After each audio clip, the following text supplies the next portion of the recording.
حرام حسن هم اسمعت ويل ومنفس قدس هادو أملاك آمين بكريستوس كريستيان بولد ولدان بهمة منفس قدس منفساوان أنا لا دمت نودين أقسم رامن صلاتين رجوهن كلهم حرام سيدنا أملاك تنفتوني أما سرت نبيات حوارات تسرتكم بك عبد القدسان كما يعلهم كما يتنحكم كما يمسيكم يتنعون إجزاء عبنا خنا إجزاء غير المسجن إلا نخنا مسجنه لسانا زخفتين كمين مسجاران عملهم وباسين يتنعون إجزاء عبنا خنا يغنى آمين كمون إذا ولادي تصدق زهونت عبنا دسترين دماران كنتي ودا زخبرا ودا زقدسا بأنا بدغنا بكا كيف مسجانا يفتحيا آمين حراي النار بحكي وكنزلنا حبيرنا منزعنا معي بزيل من حقسنا لنا كنتي قال عمل خناون استحقس له يزمر لحزن انت لها يسألني زحمنا انت لهم كفاوستي يسألي أما بدا بدنا تكبر صولت كحالي خمزلين حاجها تحقسنا سلازل لنا قلت نزمرنا إهن من لا تهلها نخير مالك بيتنا ننالو خماخا معنا في الدهن أمس قال تسأل كاتب المزمر من زمان بسم أبن ولد منفس قدسن هذا أملاح أمينا حاضرا زمر بيتنا ننالو خماخا بيتنا ننالو خماخا معنا كتير مسكت سخيلك معنا كتير مسكت سخيلك معنا كتير مسكت سخيلك معنا كتير مسكت سخيلك بيتنا ننالو كناها بيتنا ننالو كناها معنا كتير مسكت سخيلك معنا كتير مسكت سخيلك معنا كتير مسكت سخيلك معنا كتير مسكت سخيلك بيتنا ننالو كناها بيتنا ننالو كناها معنا كتير مسكت سخيلك معنا كتير مسكت سخيلك معنا كتير مسكت سخيلك معنا كتير مسكت سخيلك سلام زمرو እግዚአብሔር አምላኽና ክብርን ምስጋናን ለሆነ آمين حراي النار زمرنا وزمار እግዚአብሔር አምላኽ ይቀበለልና آمين ለኒ በሐመሻ ሰማራ ሆኑ አብ ሩባይ ዮርዳኖስን አብ ገላን ቆሮንጦስን በጽሕና ኣለና ከምዝናውን ክንጓዓዝ ከለና ንምንታይ ኢና ክንጓዓዝ ዘለና ንምንታይ ኢና ንጓዓዝ ዘለና ዝብል ሓረግ እንተሕዳኒ ኣምፅና ብዝረአ ጉዕዞ ዘይረአ ፀጋ ንምርካብ ብዝረአ ጉዕዞ ዘይረአ ፀጋ ንምርካብ እዩ ብሓፈሻ ግን እቲ እንህቦ ፀጋ ወላ እኳ ቃል ኣምላኽና እንታይ ይብል እተን ነዚአን ዝረኣያ ውዕንቲ ነዚአን ዝረገፃ እጋር ነዚ ሰምዓ እዛንሲ ብፁዓን እየን ይብል ስለዚ ኣብና ዮርዳኖስ ወሪድና ዘይተሓፀብና ከይተሓፀብና ዝተመለስና ሰባት ኣለና እዚ ጉባኤ ኣይኮነን ነዚ ሕጂ ክእረመሉ ዝግብኦ ነገር እዩ ስቕና ጥሒዝና እንድሕዳ ሓሊፍና ኣምላኽ እውን ኣይሕጎሰልናን ማለት ንዓና ድሕሪ ሕጂ እንድሕዳ መፂና ግድን ክንሕፀብ ክንክእል ኣለና እቲ ምሕረት ማለት ኣብቲ ማይ ብቆንዱ ኣብቲ ማይ ምስተሓፀና ዓብይ ምሕረትን ዓብይ ፀጋምና ንረክብ ካብ እግዚኣብሔር ስለዚ ካብ ሎምን እንድሓር ከምኡ ክንገብረ ይወብልና ካልእ ኣብኡ ምስተሓፀና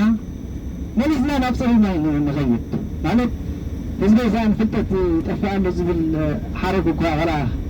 ምሳና ግድን ይጓዓዝ ተኸረ ግን እንድሕር ኣብኡ ተሓፂብናስ ካብኡ ዝፅብቕ ማይን ካብኡ ዝፀሪ ማይን እኮ የለን እቲ ኣብኡ ዝተሓፀብናዮ ማይ ብፅሩይ ማይ ምድባስ ኣየድልየናን ጠቕላላ ኣየድልየናን ንሕና ክንመሓራይ እንደልን ናኢልና ኢና ንማጎት ዘለና ማለት ምናልባሽ ብዝተፈላለየ መንገዲ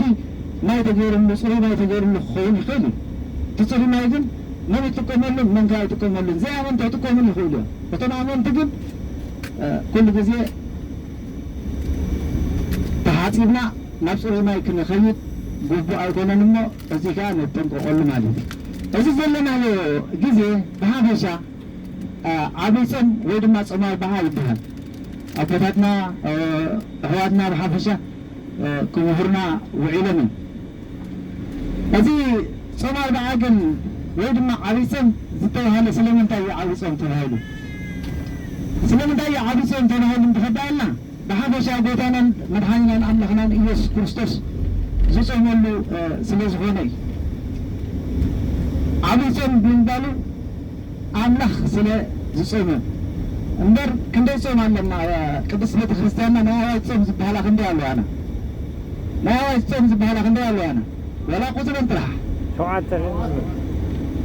ኣንኪዮ 7 ርግፀኛ ድኻ ቃለ ተስማዓና ወይ ምባልካ ቀሊል ኣይኮነን ሕጂ እዘን 7 ናይ ኣዋጅ ፆም እታ 7ይቲ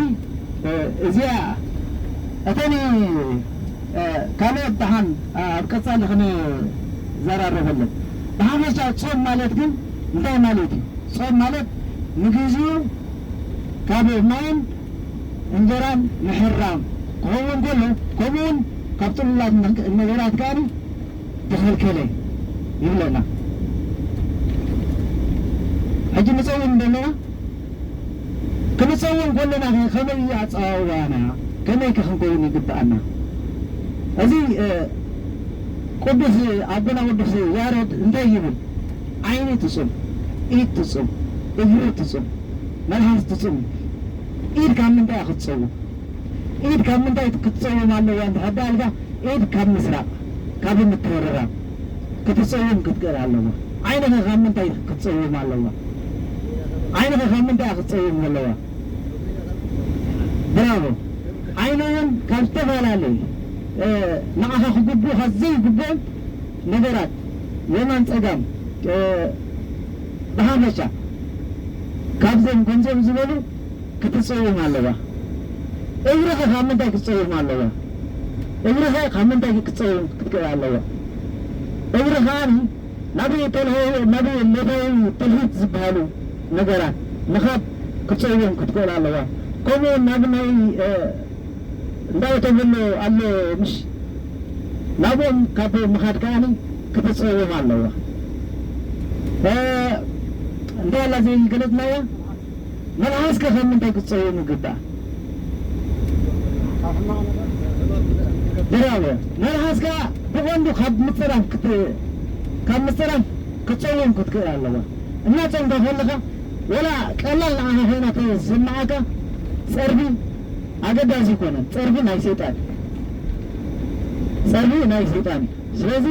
ክትፃረፍ ካብ ምፅራፍ ካብ ሓሜት ከዓ ካብዞም ነገራት እዚኣቶም ከዓ ክትክልከል ኣለዋ ማለት እዩ ስለዚ ይብል ኣብ መፅሓፈ መነኮሳን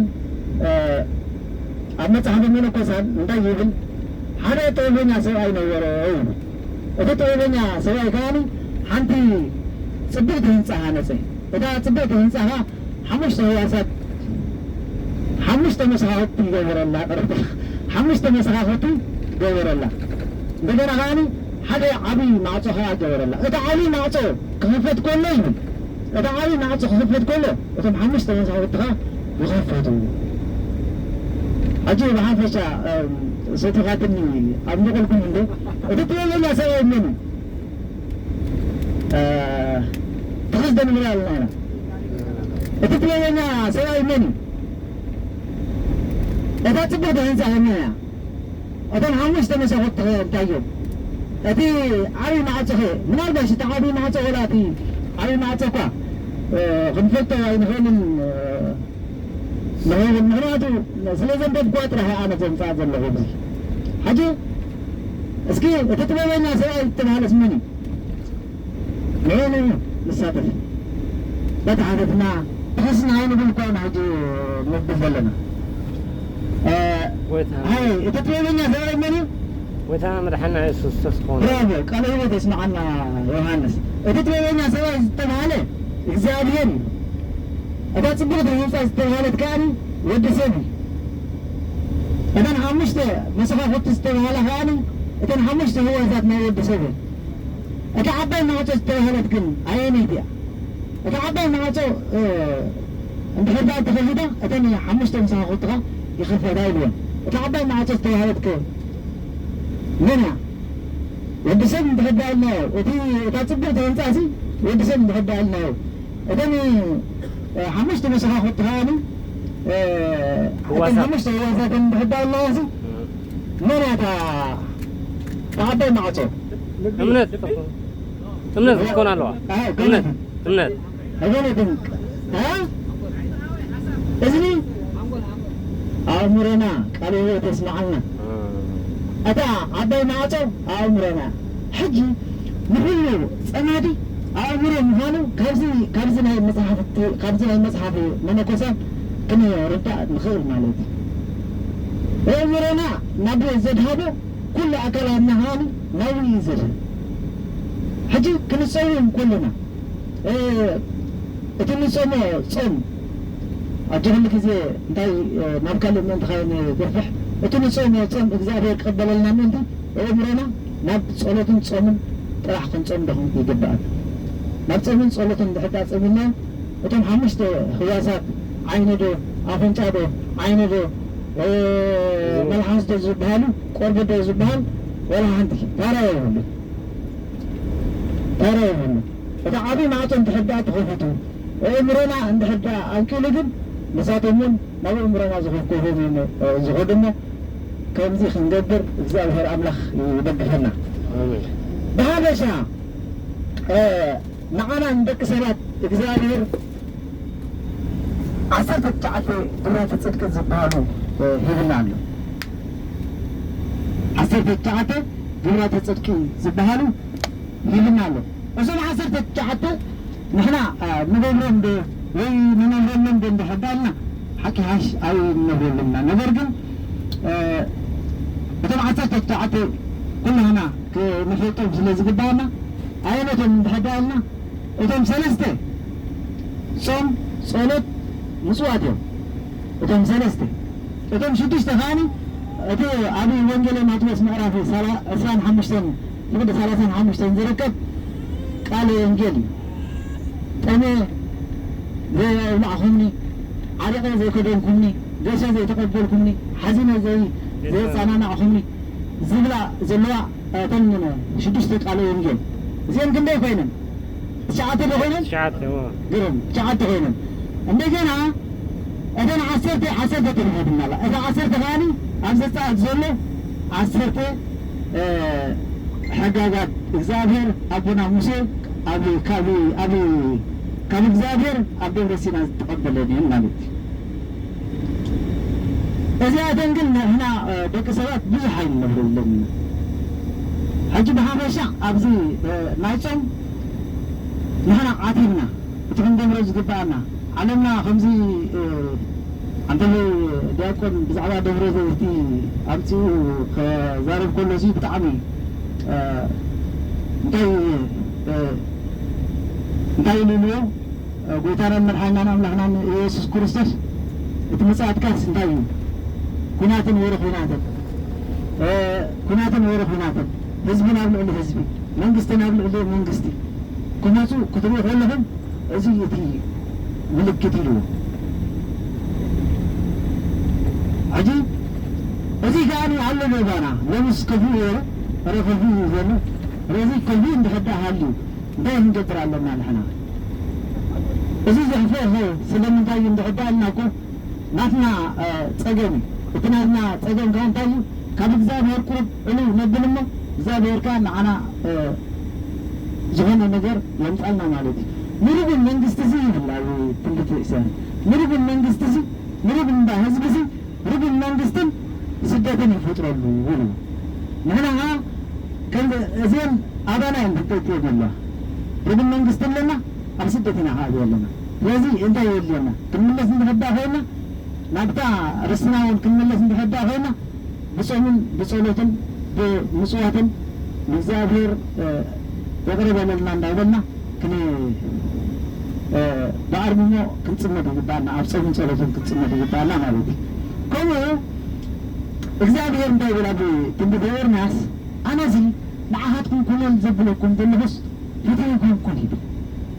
እግዚአብሔር ንዓና ኩነል ክብለና ሕማቅ ገብረና ብምን እንዳምር ኣይሓስቦን እዩ ኣይደልዮን እዩ ከዓ ንሱ ነገር ግን ይብል ነገር ግን ስመይ ንምዝካር ንዓኻትኩም ከዓ ኮነል የብለኩም ኣለኩ ይብል ምክንያቱ ንሕና እቲ ስመይ ንምዝካር እኮ ሕጂ ይሓይሽ እምበር ቅዱስ ሚካኤል ቤተ ክርስቲያን ኣብታ ዓድና ኮላሲ መናእትዋ ዝፈልጥ ነይሩ ሕጂ ካባና የለን ሕበኒ ንሓይሽ ነቲ ስደት ስሙ ንዝክር ኣለና ማለት እዩ ሕጂ ወላ ስደት ኮነል እንጠበለና ንሕና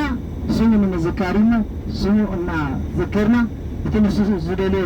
ንክንገብር ዝተኸኣለና መጠን መንፈስ ቅዱስ የነቃቕሓና አሜን ቀሪብና ዶታ ሃራይ አብርባ ዮርዳኖስ ስለምንታይ ሩባ ዮርዳኖስ ሓርየት ኮይኑ ከምዚ ኢልና ሓሲብና ንፈልጥ ዶ ኩሉ ግዜ ሓርየት ማይ ዮርዳኖስ ሓቀ ዶ ሕጂ ስለምንታይ ሓርየት ኮይኑ መቸም ኣቦቀሺ ኣፀቢቖም ገሊፆምልና ነገር ግን ቁርብ ነብስና ከዓ ነናሓድሓድና ይህን ክንበሃል ተዘይኮይኑ እምበር ኣቦቀሺ ገሊፆምልና ስለምንታይ ሓርየት ኮይና ሰይጣን ኣብ ዲያብሎስ ሓቲሙ ነደና ኣዳምን ነደና ሄዋንን ኣመቱ ንዲያብሎስ ወይ ድማ ኣገልጋሊ ዲያብሎስ ኣዳም ኣገልጋሊ ዲያብሎስ ሄዋን ከዓ ኣገልጋሊ ኣመቱ ለዲያብሎስ ወይ ድማ ኣገልጋሊት ዲያብሎስ ዝብል ኣብ ሓደ ከምዚ እብነ በረድ ዓይነት ናቶም ፌርማ ምስ ፈረሞም እቲ ሓንቲ እዚኣ ሓርየት እሞ ካብዚኣ ከዓ ዘውፅኣ የለን ብዝብል ሓሳብ ሰይጣን ናብኣ ደርብያ እዩ ናበይ ደርብያ ናብታ ሩባ ዮርዳኖስ ደርብያ ይብል እታ ሓንቲ ከዓኒ ናበይ ደርብያ ነዚኣ ከዓኒ ናብዛ ሓዊ ዝኾነት ሲኦል ኣትዩ ዘውፅኣ የለን እሞ ነዚኣ ከዓ ናብዚኣ ከደርብያ ኢሉ ነታ ሓንቲ ከዓ ናብ ሲኦል ደርብያ ይብል ኣምላኽናን ጎይታናን መድሓኒናን ኢየሱስ ክርስቶስ ከምቲ ኣብ ወንጌል ማቴዎስ ምዕራፍ 3 ኣብቲ ናይ መወዳእታ ዘሎ እንተሕዳ ርኢና ኣብ ገሊላ ተበጊሱ ናብ ዮርዳኖስ ንሩባ ዮርዳኖስ ወረደ እዩ ዝብለና ንሩባ ዮርዳኖስ ምስ ወረደ ከዓ እንታይ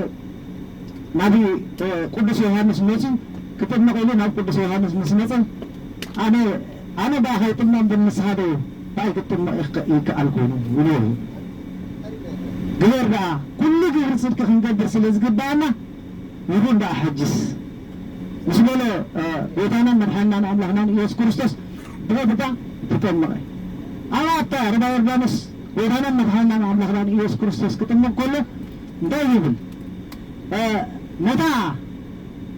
ዝተፈረመት ወይ ድማ ዲያብሎስ ዝደርብያ ብስጉ ረገፃ ይልዎ ብስጉ እንታይ ገይሩ ረገፃ ብስጉ ረገፃ ብኣምላኽነቱ ከዓኒ ኣንክኻ ይብሉ በቃሽ ብኣምላኽነቱ ከዓ ኣንክኻ እታ ከዓ ቀዳመይቲ ናይ ዕዳ ደብዳቤና ኣብኣ ንኽኸጥ ወይ ድማ ተሰረዘት ጎይታናን መድሓኒናን ኣምላኽናን ኢየሱስ ክርስቶስ ከዓኒ ንማይ ዮርዳኖስ ከይመናህፀን ተጠቐመላ ኩሉ ዝጥመቕ እንታይ ዝበሃል ብልግነት ዝረኸብኩም ካብ ማህፀነ ዮርዳኖስ ከም ማህፀንካ ትጥቀመላ ብንግኡ ሽዑ እንታይ ብንግኡ ሰማያት ተኸተሉ ብንግኡ ሰማያት ተኸተሉ መንፈስ ቅዱስ በአምሳለ ርግቢት ኣብ ርእሱ ዓለሙ እግዚአብሔር አምላክ ኣብ ላዕሊ ከዓኒ እቲ ዝፈትዎ ወደይ ንሱ እሞ ኩሉ ዝብለኩም ስምዕዎ በለ ኢሉ ሽዑ ንሽዑ ካብ ባዕልኻ ሓደርካ መንፈስ ቅዱስ ሒዝዎ ናብ በረኻታት ወፅእ ወይ ድማ ናብቲ ጎቦ ደይብሮ ኢሉ መንፈስ ቅዱስ ሒዝዎ ክብል ከሎ ብፍቓዱ ናብኡ ኸደ ስለምንታይ ኸ 40 መዓልትን 40 ሌትን ክፀውም ክኢሉ ስለምንታይ 40 መዓልትን 40 ሌትን ክፀውም ክኢሉ እንድሕዳኒ ኢልና ነቲ ናይ እንታይ በየሉ ባዕሉ ጎይታና መድሓናን ኣምላኽናን ኢየሱስ ክርስቶስ ኣነሲ ናብዚ ዝመፃኹ ኢሉ ኣነሲ ናብዚ ዝመፃኹ ንሕጊ ነቢያት ክጥሕስለ ይኮንኩን ይብል ስለዚ ነቢያት ንክንደይ መዓልቲ እዮም ዝፀሙ ነሮም እንድሕዳልና ን40 መዓልትን ን40 ሌትን ይፀሙ ነይሮም ነቲ ናቶም ካይጠሓሰ ብቐጥታ ንስኻ 40 መዓልትን 40 ሌትን ስለምንታይ ነቲ ፈታኒ ሓይሊ ነቲ ሓይሉ ንኸድክም ሰይጣን ኩሉ ግዜ ፈታኒ ነቲ ሓይሉ ንኸድኩም ኢሉ ኣብኡ ወፂኡ ን40 መዓልትን 40 ሌትን ከዓኒ ጾመ ይብል ስለዚ ሕጂ ኣቴናይና እሞ ፅኒኢልኩም ስለ ዝሰማዕኹምኒ እግዚኣብሔር ኣምላኽ ኣብ ትገብርዎ ጸሎትን ምህለላን ፅኒኢሉ يسمعكم آمين آمين آمين قريبا يسمع الله